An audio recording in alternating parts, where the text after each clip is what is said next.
As you all know when we are in our childhood, तो हमसे ना एक सवाल बहुत कॉमनली पूछा जाता है कि आपको बड़े होकर क्या बनना है बेटा, व्हाट इज योर एम। तो तब तो आप बहुत छोटे होते हो, लाइक कि हमें डॉक्टर बनना है, हमें ये बनना है ना, because you are not aware about the career, the future that you took. फिर जब हम ग्रेजुअली बड़े होते हैं, we come in are 10th, तो तब हमें तीन ऑप्शंस मिलते हैं चूज करने के लिए, तीन लाइन्स मिलती हैं, that is medical, non medical, आपकी science side, then we have the commerce and then we got humanities. And there a personal opinion of mind, बल्कि एक रिक्वेस्ट है आप लोगों के लिए कि जो भी आपका इंटरेस्ट है आप 10th के बाद वही स्ट्रीम चूज करें, रेदर कि वो कोई भी हो।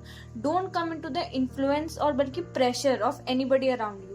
सपोज आपके फादर बोल रहे हैं कि नहीं तू इंजीनियर बन, आपकी मदर बोल रही है नहीं तू डॉक्टर बन, आपके दोस्त बोल रहे हैं कि यार आर्ट्स इजी, आर्ट्स ले ले रहे हैं। कोई स्ट्रीम, कोई भी करियर इजी नहीं है, just depend on your interest. अगर आप फोकस्ड हैं, आप स्टूडियस हैं और आपका इंटरेस्ट है ना, तो आप जिस चीज में जाएंगे आप पैसा ऑब्वियसली कमाएंगे। तो please choose the stream of your interest. After choosing your stream, आप जब अपने 11th-12th करते हैं, then you come across a very important decision कि अब आपको करियर में क्या करना है। लाइक आप ग्रेजुअली भी सोच लेते हैं, बट आफ्टरवर्ड जब आप करते हैं, then you come across a number of platforms जहाँ पर आप करियर बना सकते हैं। तो सबसे इंपॉर्टेंट जानना ये है कि जिस फील्ड को आपने चूज किया है वो आपको कितने प्लॉट प्रोवाइड कर रहा है जिसमें आप अपना करियर बना सकते हैं। अगर आपने PCM लिए तो इट डजंट मीन कि आप सिर्फ इंजीनियर ही बन सकते हैं। There are way more, there are bunch of career that you can took. So hey guys, welcome back to our channel learno bus. और इस वीडियो में we are going to tell you कि अगर आपने 11th-12th में PCM ली थी तो आपके पास कौन कौन से करियर ऑप्शंस हैं जिसमें आप अपना करियर सेटअप और बिल्डअप कर सकते हैं। And guys, we have started a series जिसमें we are going to tell you about every stream, rather medical, non medical, commerce और humanities. We are going to tell you all the fields, all the plot that are provided by your streams for your career building. So without any further ado, let's get into the video.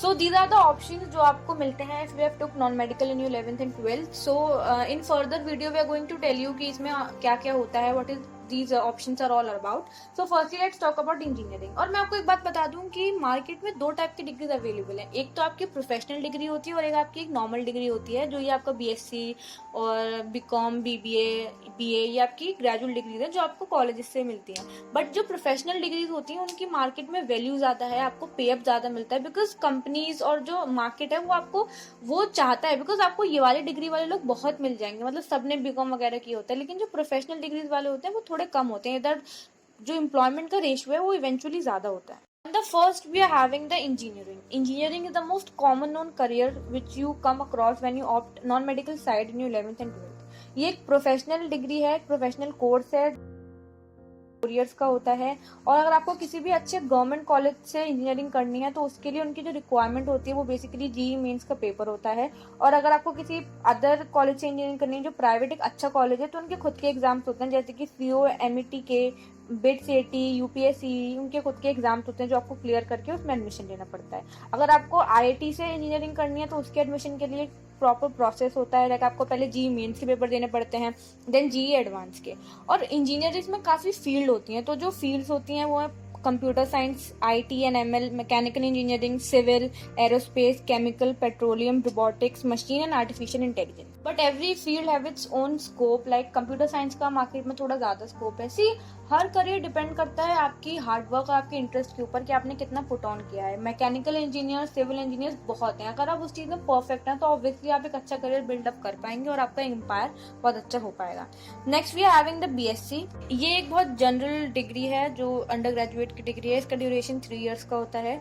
और ये like BSc honours mathematics, BSc honours chemistry, तो ये different subjects में honours की basics पे होती है, मतलब जिसमें आपको स्पेशलाइजेशन चाहिए, like chemistry, physics, computer science, botany, zoology. और आप BSc करने के बाद MSc कर सकते हैं। फिर अगर आपको रिसर्च करनी है, आपको प्रोफेसर बनना है तो PhD कर सकते हैं। और बहुत सारे कॉलेजेस हैं, उनका डिफरेंट पैटर्न होता है of taking admission in BSc। Like कुछ अगर आप ड्यू ले लें तो वो मेरिट बेस पे करती है, कुछ और कॉलेजेस ले लें तो वो एंट्रेंस टेस्ट की बेसिस पे आपको एडमिशन देती है। इन दिस वीडियो हम लोग आपको हर टॉपिक के बारे में थोड़ा ब्रीफ में बता रहे हैं, बिकॉज अगर हम सभी बताने बैठ जाएं तो वीडियो बहुत लंबी हो जाएगी। बेसिक मोटिव ये है कि आपको पता चले कि अगर आप नॉन मेडिकल साइड से हैं तो आपके पास क्या क्या करियर ऑप्शंस हैं। Next we are having the common law admission test, जिसे क्लैट बोलते हैं। ये एक नेशनल लेवल का एंट्रेंस एग्जाम होता है जो कंडक्ट होता है एडमिशन लेने के लिए under graduate and post graduate law courses के लिए। और ये once in a year conduct होता है। और इसमें एडमिशन लेने के बाद आपको 22 नेशनल लॉ यूनिवर्सिटीज NLUs में एडमिशन मिलता है। लाइक जैसे कि आपके लिए इंजीनियर्स के लिए IIT होता है ना, तो लॉ के लिए NLUs होते हैं, ये भी उतनी ही वैल्यू रखते हैं जितने IITs रखते हैं। तो या फिर अगर आपने क्लैट दिया है, आपकी ज़्यादा अच्छी रैंकिंग है, तो किसी अच्छे प्राइवेट कॉलेज में एडमिशन मिल जाता है। And universities like DU offer you some courses like BLLB honours, BBA LLB honours. ये एक इंटीग्रेटेड कोर्स होता है जिसमें ग्रेजुएशन प्लस LLB होती है। तो ग्रेजुएट आप किसी भी स्ट्रीम से हो सकते हो, like BA, BBA, BCom, BSc, और फिर आपका LLB। तो ये इंटीग्रेटेड कोर्स होता है जो आप कर सकते हैं if you want to choose law as your career. Next we are having the NDA exam. ये बेसिकली आपका आर्मी से रिलेटेड है और ये UPSC कंडक्ट करवाती है। जो NDA एग्जाम होता है वो कंडक्ट कराता है एडमिशन 3 विंग्स में, एक आपका army, then navy and then air force. इसमें आपके पास 12th में मैथ्स और फिजिक्स होना इंपॉर्टेंट है अगर आपको नेवी और एयरफोर्स में जाना है। आर्मी के लिए आप किसी भी स्ट्रीम से हो, यू कैन गो। तो ये 1 साल में 2 बार होता है और पहले आपको एक रिटन एग्जाम देना पड़ता है, उसके बाद आपका SSB इंटरव्यू होता है। बॉयज़ का होता है ये NDA एग्जामिनेशन, बट जब गर्ल्स ने बोला कि मतलब गर्ल्स को क्यों अपॉर्चुनिटीज़ नहीं मिली जाती, तो सुप्रीम कोर्ट ने बोला तो है कि girls should also get this opportunity. But जो इनकी NDA का जो पूरा पैनल है इनकी, they have not said any word regarding that. तो अभी थोड़ा गर्ल्स का कंफर्म नहीं है, बाकी boys can apply into this exam. Next we are having bachelor of architecture. तो बैचलर ऑफ आर्किटेक्चर एक बैचलर डिग्री है जो डिजाइंड होती है to satisfy the academic requirement of practicing architecture around the world. इसका ड्यूरेशन 5 ईयर्स का होता है। इसके 2 मोस्ट पॉपुलर BIAC के एंट्रेंस एग्जाम है जो होते हैं NATA the national aptitude test, और दूसरा होता है आर्किटेक्चर एप्टीट्यूड टेस्ट। और आप अगर आर्किटेक्ट्स बनते हैं तो आप डिफरेंट सेक्टर्स में काम कर सकते हैं, like construction, urban planning, urban development, public works departments and interior design. Next we are having the BHM, that is the bachelor of hotel management. और ये एक ऐसा करियर है जिसमें अप एंड राइज होता रहता है, just depend on the economy of the country. Like suppose अभी डिमोनेटाइजेशन हुआ था तो लोग ट्रैवल इतना नहीं कर रहे थे, होटल्स में इतना विजिट नहीं कर रहे थे, तो इनका अपफॉल थोड़ा डाउन था। बट वैसे ट्रैवल एंड टूर बहुत होता है, तो दैट्स वाई एक बहुत अच्छा ऑप्शन है if you took as your career.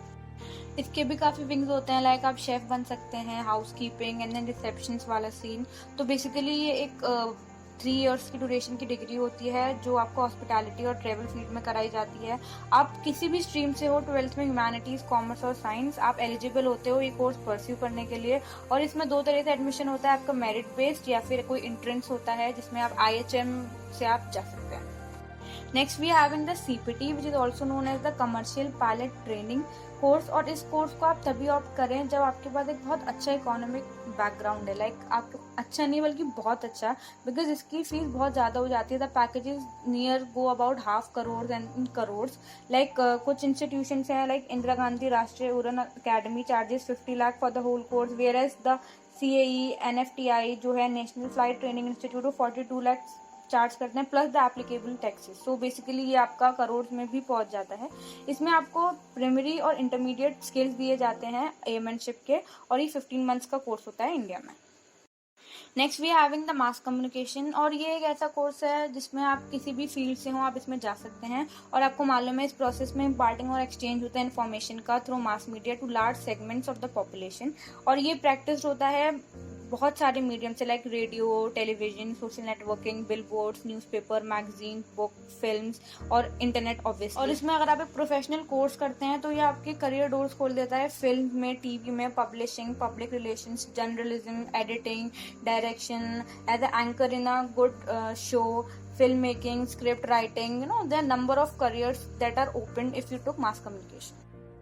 Next we are having the multimedia and animation. See multimedia और एनिमेशन की मार्केट वैल्यू बहुत ज़्यादा है, because VFX are use by every movies and serial into this. और अब इस field में जाते हैं तो आपको कंप्यूटर कंट्रोल कॉम्बिनेशन सिखाए जाते हैं of text, animation, audio, video, graphics और other forms of media. And when you opt this course तो आपको BSc in multimedia, BA in multimedia and animation, ये कोर्स होते हैं जो आपको प्रोवाइड किए जाते हैं। और अगर आप ये कोर्स ऑप्ट करते हो तो you could be a web designer, art designer, graphic designer, software developer, animation graphic artist, like there are number of fields which are given by this course to you as a career. Government courses भी होते हैं जो आप कर सकते हैं जिसमें आपको क्लर्कियल जॉब 3 ग्रेड और 4 ग्रेड जॉब मिलती है, जिसकी ऑब्वियसली मार्केट वैल्यू इतनी ज़्यादा नहीं है, आपको पे अप भी इतना ज़्यादा नहीं मिलता है, बिकॉज एटलीस्ट आपके पास एक ग्रेजुएशन डिग्री होनी ही चाहिए। आपको 12th के बाद नहीं करनी चाहिए जॉब, बट किसी के सर्कमस्टांसेस अलग होते हैं तो वो ऑप्ट करता है, that doesn't matter. So these are the options जो मैंने आपको बताए होते हैं अगर आप नॉन मेडिकल साइड से हैं। अगर आपको किसी भी उसके बारे में इन डिटेल में चाहिए कि मतलब इनमें क्या क्या रिक्वायर्ड होता है, आपकी एलिजिबिलिटी क्या है, क्वेश्चन पेपर में क्या क्या आता है, तो आप हमें हमारे चैनल लर्नो बस पे बता सकते हैं, या फिर आपको इस पे वीडियो ही चाहिए था वो हमें कमेंट सेक्शन में बता सकते हैं, हम किस वीडियो के साथ आ जाएंगे। और इस सीरीज का next we are covering the medical scene, then we commerce and then humanities. So guys, अगर इस वीडियो में आपको थोड़ा सा भी हेल्प मिला हो और इसने आपको एक्सपीरियंस ही दिया हो तो do like, comment and subscribe to our channel and stay tuned ताकि आपको और अपडेट्स मिल सकें regarding career and studies. Bye bye.